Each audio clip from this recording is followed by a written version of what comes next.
Bonjour Jean-Christophe Bertrand, tu es associé marketing et relations clients, et François Jouandet, tu es senior manager consultant. Donc vous êtes tous les deux passionnés de relations clients chez PwC. Merci en tous les cas de nous rejoindre pour cette saison 2 de l'AFRC fait son show.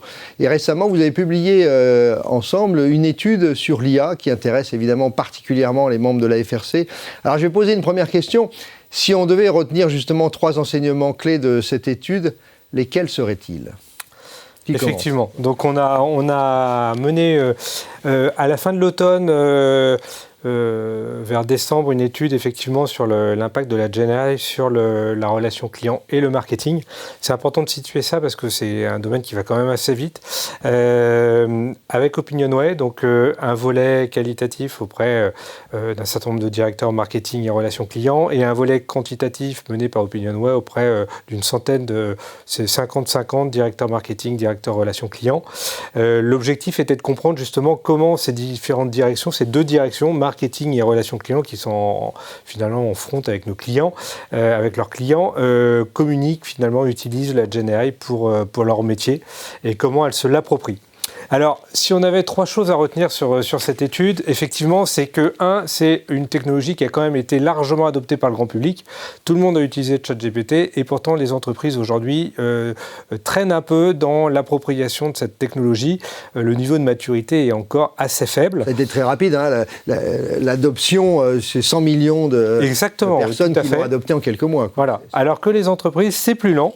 Dans notre étude, en fait, on voit que 60% ont une maturité assez faible, 35% n'ont pas de stratégie du tout, et 5% se disent très matures, donc 5% c'est quand même assez faible. C'est assez intéressant. Ce qui est aussi intéressant, c'est que finalement les investissements futurs vus par les entreprises, 57% des entreprises dire investir dans les futures années sur la GenAI. Que font les 43% restants ? Et les 43% restants, il y en a qui affirment non, on n'a aucun investissement prévu. D'autres considèrent avoir quelques investissements, mais restent faibles. Ce que je n'ai pas précisé, c'est que c'est une étude qu'on a menée vraiment sur un panel d'entreprises françaises, de la très grande entreprise jusqu'à la PME. D'accord. Et donc, on est quand même assez représentatif du tissu industriel français. Donc, on verra, on pourra en reparler après.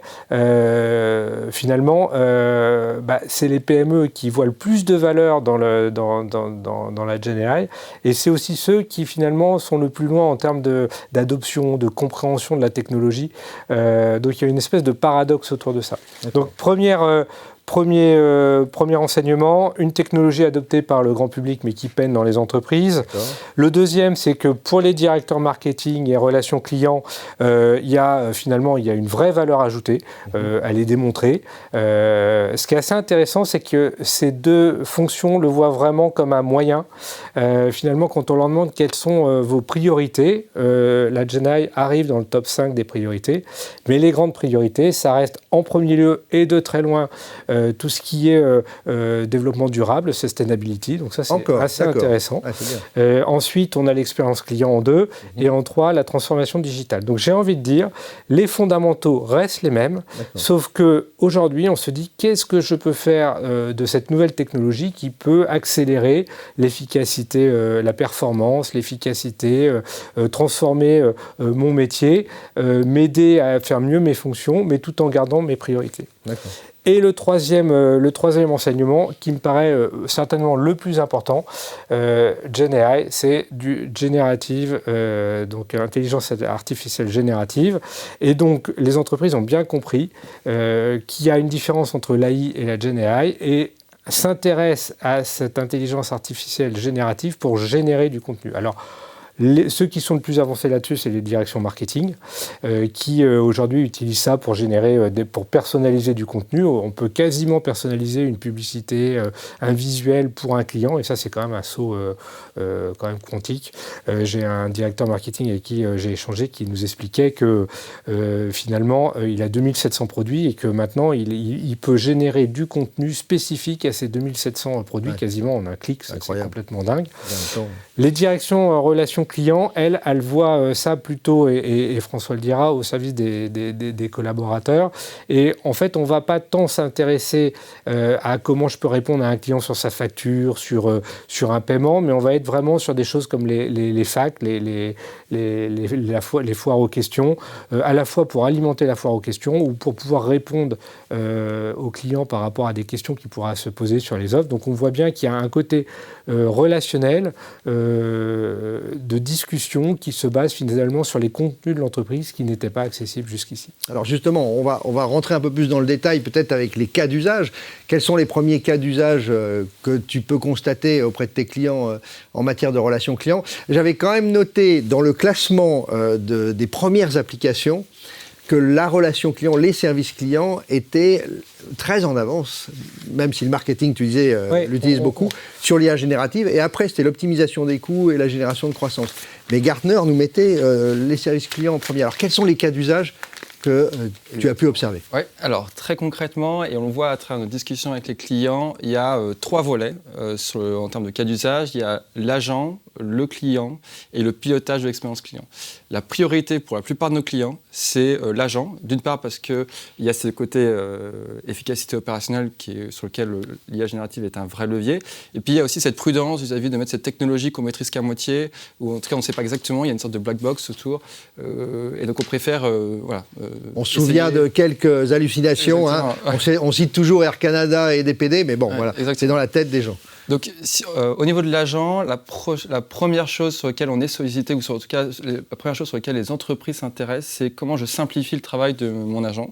Et donc, on va être comment j'utilise l'IA générative pour synthétiser des échanges, comment j'aide le conseiller dans la recherche de réponses. Ce qui est intéressant avec l'IA générative, c'est que le conseiller, lui, va aller chercher parfois des réponses dans plusieurs bases de connaissances, parfois sur un site internet, etc. L'IA générative va faire ce travail pour lui, il va chercher les informations, lui faire une synthèse, donc c'est déjà puissant, il va synthétiser plusieurs articles en même temps, et il va lui dire, ces informations-là, je les ai trouvées à cet endroit, à cet endroit, à cet endroit, si jamais le conseiller a besoin de creuser. Donc ça, c'est une grande aide. Ouais. Et le troisième volet, c'est la proposition de réponse, c'est-à-dire soit à chaud, soit à froid, par exemple lors d'un appel ou lors d'une interaction de chatbot, mais aussi lorsqu'il reçoit un formulaire, l'IA générative peut dire, ce point-là, je sais le traiter et voilà ce que je te propose comme réponse. Et ça peut prendre en plus en compte le ton de la marque qui peut être un peu particulier. Il y a des grandes marques de luxe, de retail qui ont un tone of voice, entre guillemets, en mauvais français, très particulier et l'IA générative est capable de le prendre en compte. Donc ça, c'est une grande aide pour les conseillers qui vont parfois prendre beaucoup de temps à essayer de rédiger un email en essayant de respecter les consignes de la marque. Donc là-dessus, c'est donc une aide pour être plus efficace dans le traitement d'une demande. Il y a aussi une aide au niveau de l'agent pour être plus efficace, pour répondre à la demande du client. Donc c'est par exemple comment j'aide mon conseiller à lui suggérer la bonne action. Voilà, en temps réel. Hein, en temps réel, exactement. En temps réel, en fait à froid et à chaud, c'est ça qui est fantastique.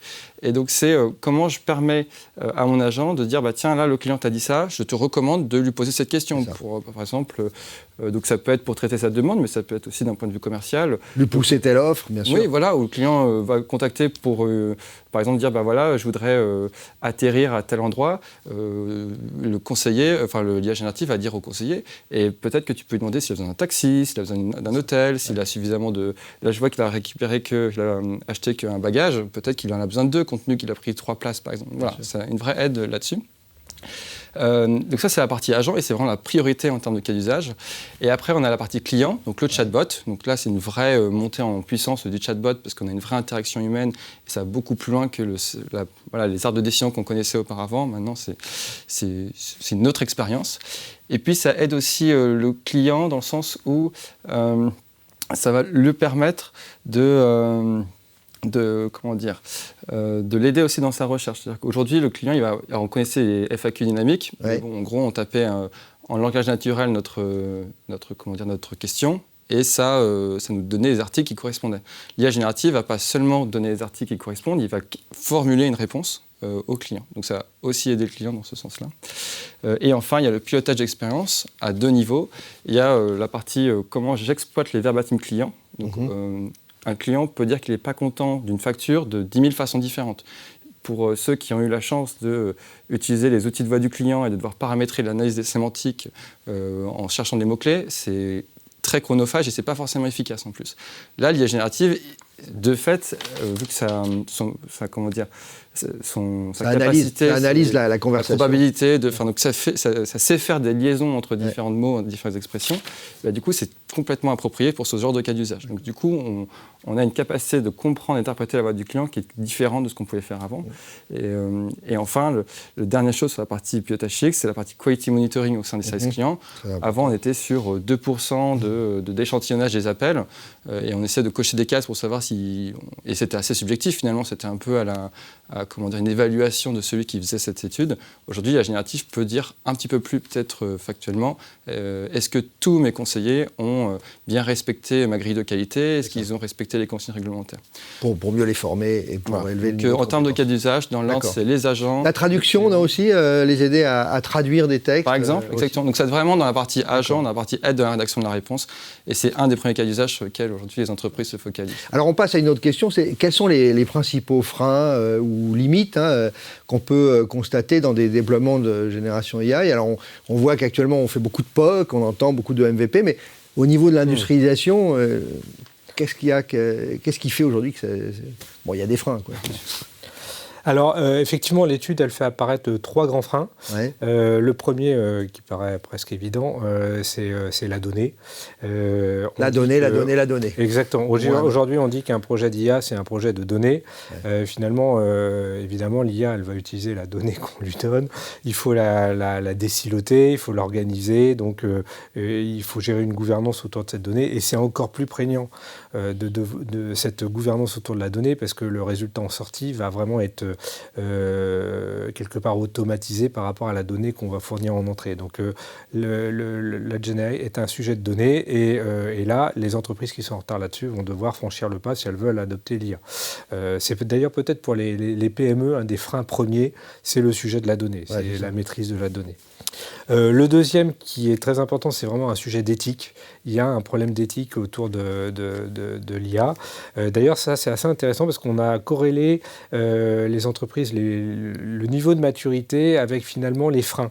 Et on voit que tous les freins baissent plus on progresse en termes en maturité, sauf le sujet de l'éthique.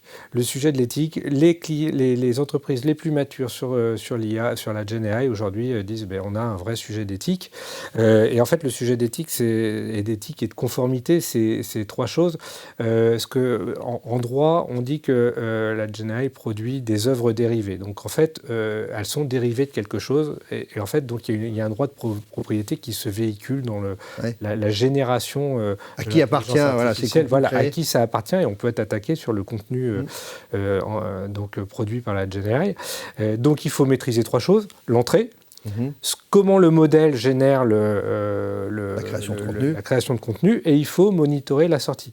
Et nous, justement, il y a des clients, des grandes entreprises qui nous interrogent ou qui appellent à de l'aide là-dessus, justement sur la façon dont on peut mettre en place des systèmes de monitoring pour s'assurer que ce qui sort est conforme et faire une boucle de rétroaction en réapprenant au modèle à prompter plus correctement pour pouvoir générer un résultat qui soit acceptable. On va aussi, on l'a vu la semaine dernière, l'IA Act a été voté à la majorité au Parlement européen, donc l'éthique et le respect, en tous les cas, d'un IA de confiance, c'est ça. Ça va être une obligation européenne de toute façon. Tout à fait, et c'est justement un des freins. Ouais. Et le troisième point, c'est la compétence. Alors la compétence, c'est aussi un peu 3 choses. C'est la capacité à prompter, évidemment. La capacité aussi à monitorer le résultat en sortie. Et puis, quelque part, toute cette compétence qu'il faut avoir autour des données qui reste encore à développer. Alors on termine sur une dernière question, puis on conclura ensemble. Est-ce que, sur quels aspects, on a en face de nous des directions relations clients, c'est elles qui nous écoutent et qui viennent témoigner, sur quel aspect elles devraient être vigilantes d'après vous ? Oui. qui répond. Alors, justement, c'est un peu une des découvertes de l'étude. Quand on demande aux directions marketing et direction client de manière séparée, est-ce que l'IA et la GenAI est une opportunité pour vous, c'en est une pour 60% des directions marketing et seulement 44% des directeurs relations clients. Donc, ça nous a un peu étonnés. Donc, on a questionné, on est allé justement faire du qualitatif sur cette question. Pour les directions marketing, je le disais tout à l'heure, c'est de la génération de contenu. C'est assez simple, finalement, générer du contenu. Enfin, je dis c'est assez simple. C'est peut-être un peu exagéré, mais des beaux modèles et des on génère du contenu. Derrière. En tout cas, on peut générer du contenu là où la génération de contenu pour les directions relations clients, ça nécessite beaucoup plus d'être connecté aux bases de connaissances de l'entreprise pour pouvoir justement, quand on dit un chatbot peut travailler sur des facs, il faut avoir accès aux facs. Comment on y a accès, quel volume de données on transmet au prompt, comment on fait ça, comment on s'assure qu'il y ait des boucles de rétroaction. Le lien avec le SI historique est beaucoup plus structurant. Ça nécessite des API, ça nécessite de connecter, même si on a un chatbot construit avec les dernières technologies, il va falloir lui fournir du contenu et donc l'alimenter un peu en temps réel avec les données du SI de l'entreprise. Et donc, quelque part, l'enjeu technologique, la difficulté technologique est un cran plus élevé pour le directeur relations clients que pour le directeur marketing. Donc aujourd'hui, effectivement, on fait des POC, mais même faire des POC sur un chatbot, ça peut prendre un peu plus de temps que générer du contenu pour une campagne marketing, parce que justement, il faut régler un certain nombre de choses, connecter un certain nombre de choses. Donc l'enjeu pour les directions marketing, direction relations clients, c'est peut-être celui-là. C'est d'arriver finalement à intégrer cette nouvelle technologie au sein d'un écosystème IT qui est ce qu'il est. Merci à tous les deux, en tous les cas, d'avoir partagé. Merci à PwC. On vous retrouve pour plein d'études avec la FRC. Donc, on a retenu quelques enseignements. Les entreprises sont en retard par rapport au grand public. Oui, ça, c'est vraiment à noter. Il faut de l'éthique. Il y a pas mal de freins. Et moi, ce que j'ai bien noté avec notre échange, c'est qu'enfin, on va pouvoir reconnaître la valeur de l'expérience client et la valeur des conseillers. Donc, ils vont être augmentés par des tâches qui seront faites par l'IA.